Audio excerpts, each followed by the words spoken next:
Boa tarde, gente. Hoje nós vamos fazer a atividade do livro de História, tá bom? Da página 60 até a página 63. Presta atenção, aqui nas páginas anteriores, né, que foi na última aula do dia 10, a gente estava vendo as construções, né, os tipos de construções que os africanos e os indígenas viviam, certo? Então, a gente viu aqui a formação das aldeias, viu as construções dos reinos africanos, né? Das casas de pau a pique e tudo mais. Agora a gente vai ver um pouquinho dos europeus, dos portugueses que chegaram aqui no Brasil, certo? Aqui na página 60 eu vou começar a leitura. Os europeus também tinham uma cultura rica e diversificada. Na época da chegada dos portugueses à América, em 1500, muitos países europeus haviam acabado de se formar e outros ainda estavam em formação. Naquele período, grande parte dos europeus viviam em grandes propriedades rurais. Nelas, os camponeses plantavam seus alimentos, construíam suas aldeias e fabricavam a maior parte dos objetos necessários para a vida cotidiana.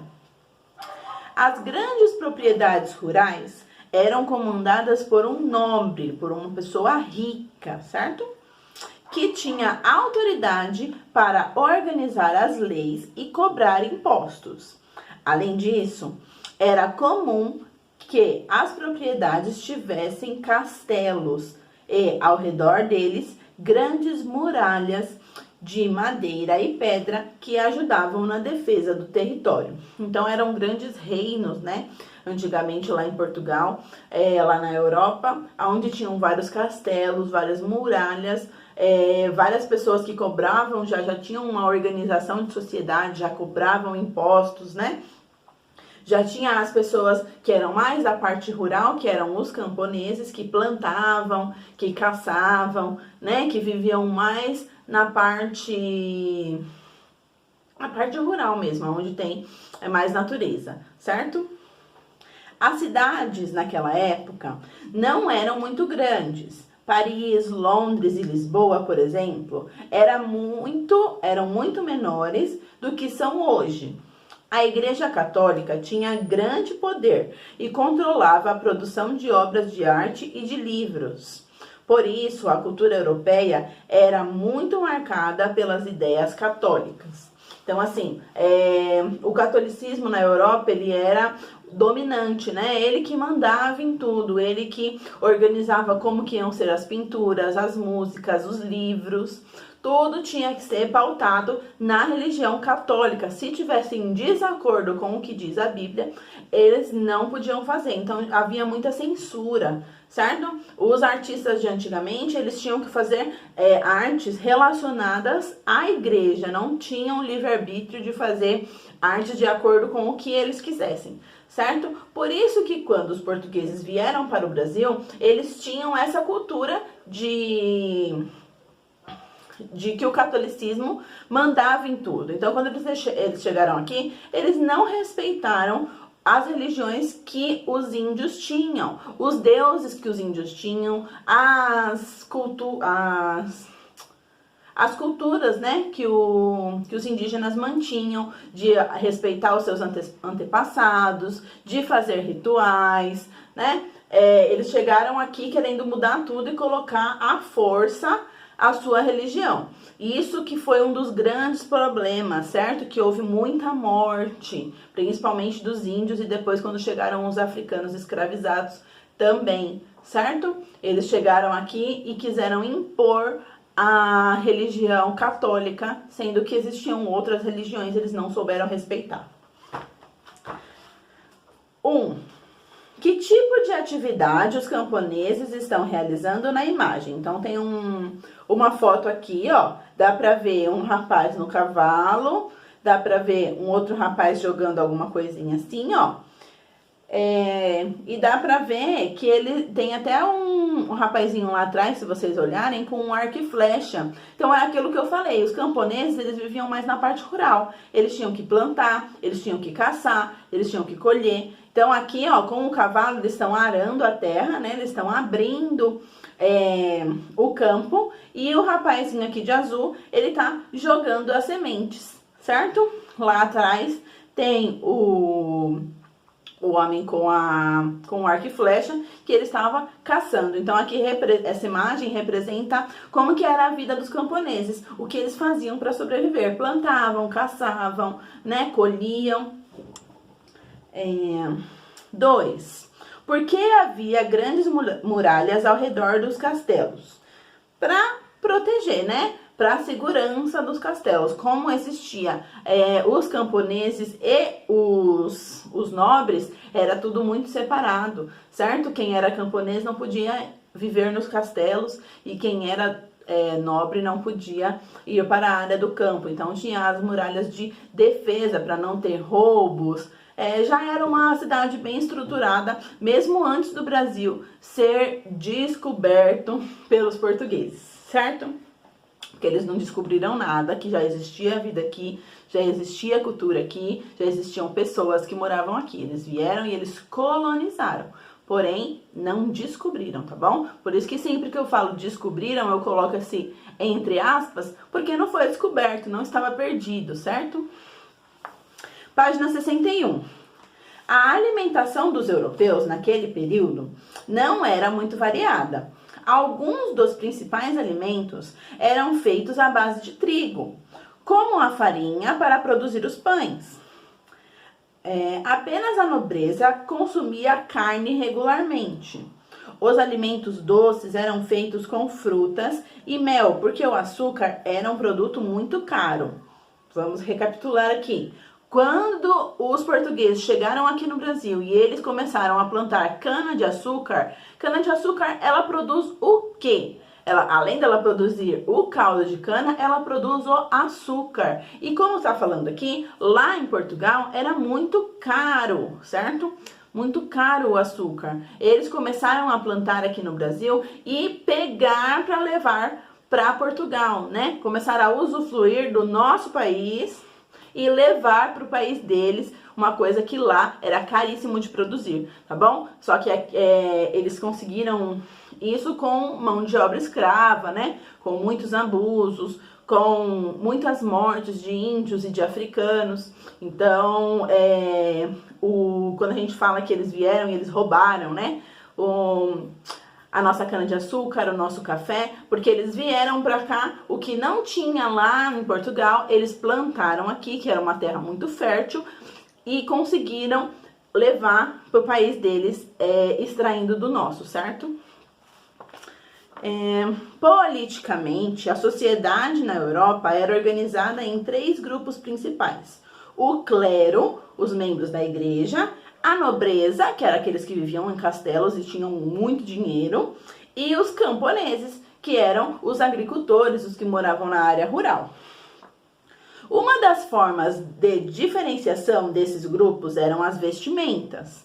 Enquanto a nobreza usava peles, tecidos de seda, roupas coloridas e carregavam armas, os camponeses usavam blusas, calções e panos simples, sem cores vivas. Então eles usavam mais cores, um marrom, um bege, um preto, né? Não usavam essas cores coloridas. Então quem usava um azul, um vermelho, você já via que ele era da nobreza, certo? As habitações eram construídas principalmente com materiais como barro e madeira.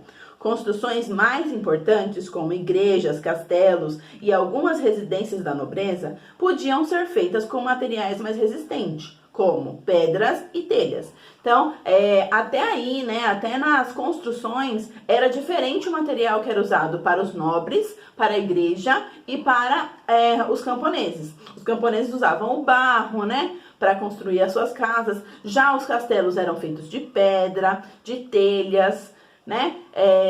Era bem separadinho assim, o melhor, tudo de melhor que tem, as vestimentas, as construções, os alimentos, era para a parte nobre, e o clero, que é o pessoal da igreja, e os camponeses ficavam com as coisas mais simples, certo?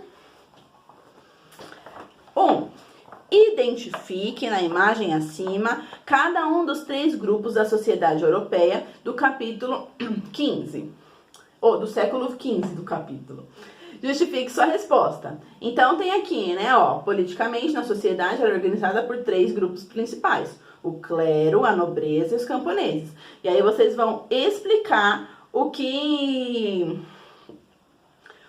cada um está aqui nessa imagem, ó. Olha na imagem e vê se você consegue reconhecer quem era da nobreza, quem era do clero e quem era camponês. Olhando nessa imagem aqui do lado, certo? Ó, eu acho que esse rapaz aqui, ele tá de uma cor viva, né? Ele tá todo de azul.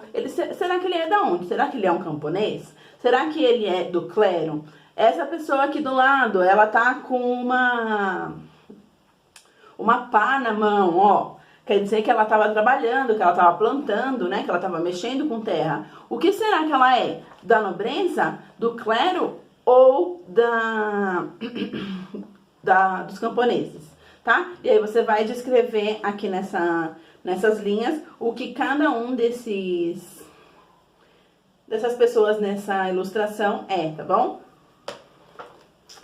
2. Essa divisão social dos povos europeus também existia nas sociedades indígenas do território, que hoje pertence ao Brasil. Por quê? Presta atenção. Lembra que eu falei para vocês que os índios, eles conseguiam compartilhar tudo.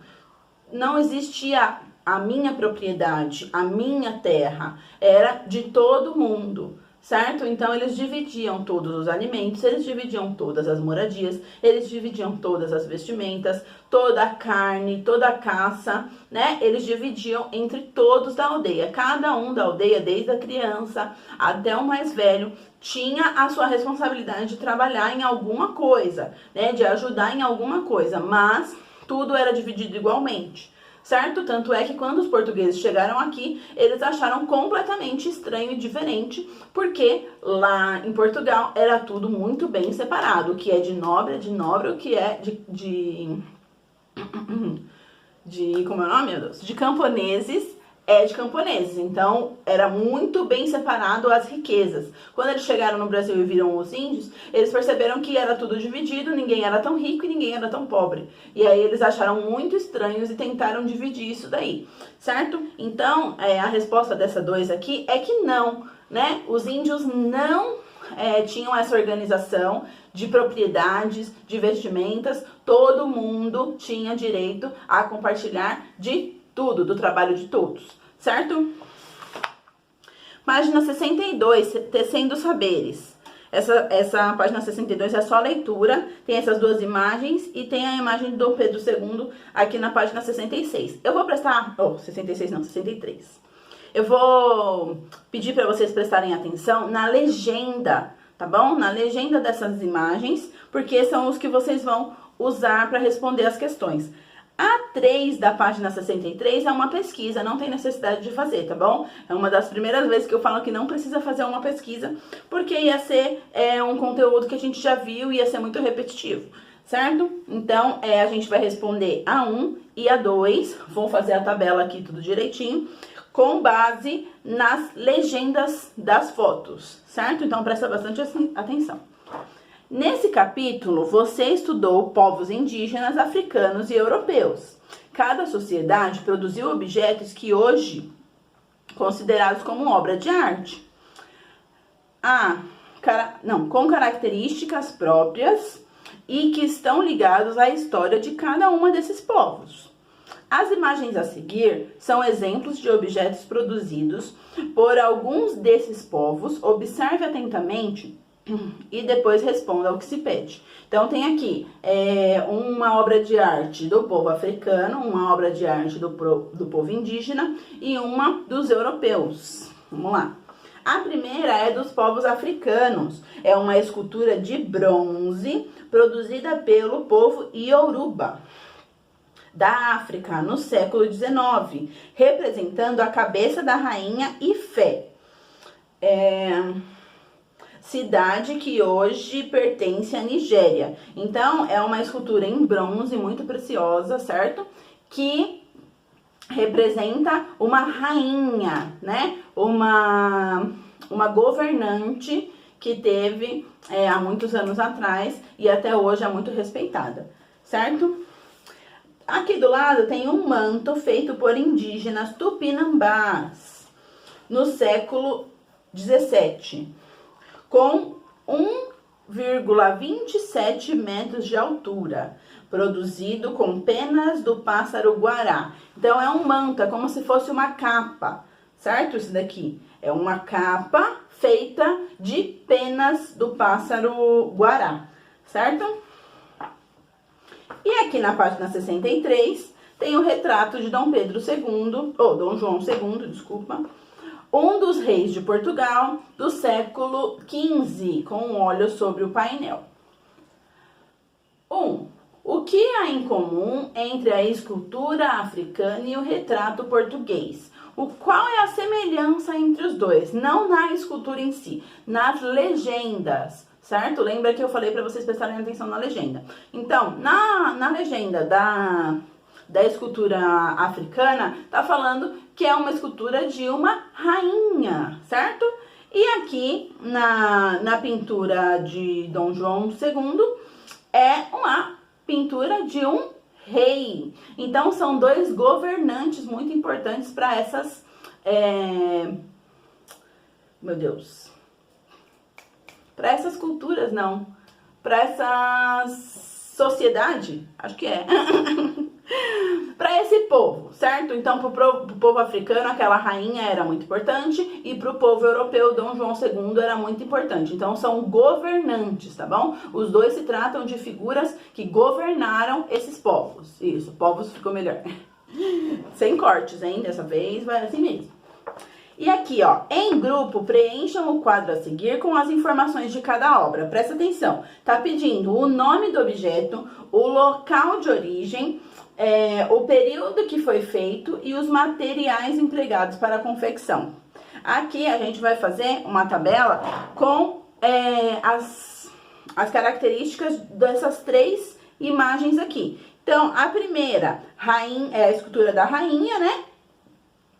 De Ifé. Ifé é a cidade, é da onde ela era, tá? Não é o nome dela. Então, vai colocar aqui, ó, a escultura da rainha, o local de origem, Ifé, que hoje pertence à Nigéria, então coloque Ifé, vírgula, Nigéria. O período que foi feito, qual foi o século? Deixa eu achar aqui, ó, o século XIX, então vou colocar século X e X. 19. E o material que ela foi feita. Do que é feito essa escultura aqui, ó? Escultura em bronze, certo? Então, você vai escrever aqui na última do materiais empregados para a confecção, bronze. Depois, vai fazer do manto, certo? O manto, aonde que ele foi feito? Qual século ele foi feito? Do que ele foi feito? Foi feito de penas de pássaro, certo? E aqui, na última, é o retrato de Dom Pedro. Ou Dom Pedro, tô com Dom Pedro na cabeça, é Dom João. Que foi feito aonde? Em Portugal. Qual século que foi? Só você olhar aqui. E do que ele foi feito? Óleo sobre o painel. Então, é uma tinta óleo, certo? Bem simples de vocês completarem aí. Como eu disse, essa 3 não tem necessidade de fazer. Então, é só completar esse quadro. Eu ia passar na lousa, mas eu ia acabar passando a resposta, mas eu passei assim, falando pra não ficar tão na cara, vamos dizer assim. Mas é bem simples de fazer, tá? Volta o vídeo, porque eu falei da primeira, né? Falei a primeira linha sobre a escultura de bronze. E as outras duas vocês respondem de acordo com as legendas. Simples, fácil, tranquilo, pelo menos eu acho, né? Então, qualquer coisa, só manda mensagem lá que eu respondo, tá bom? Mas eu acho que vai ser bem simples. Beijos, tchau!